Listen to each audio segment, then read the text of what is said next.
2, which is circuit has 0 reading on the ammeter. Okay, circuit 1, or diagram A. See the ammeter connected to the positive terminal. We have resistor and the diode.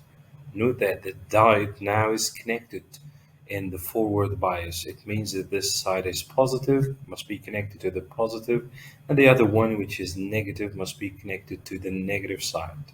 At this moment, the flow of the conventional electric current from the positive terminal to the negative terminal. So this circuit, it works. So the ammeter, it gives us reading. He's looking for the 0 reading. Okay, A is not the correct answer. For B, you see the same thing here. This is positive terminal for the diode and the negative terminal, which is already connected to the positive terminal here to the shows the correct or the forward bias. It means that the flow of electric current, the conventional one. So this circuit, it works as well. Ammeter give us a reading. For C, we have two diodes, and both diodes are connected in forward bias as well, which means that the flow of electric current, same thing for A and B and C. There's no big difference.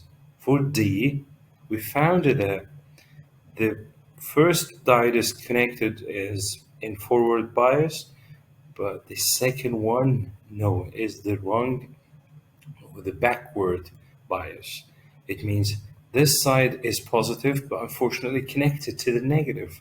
And this negative side here is connected to what the positive from the other side of the terminal. So it is not allowed for the electric current to pass from the beginning. So this reading here, which is the ammeter, is not going to show us reading, which is the correct answer, which is D.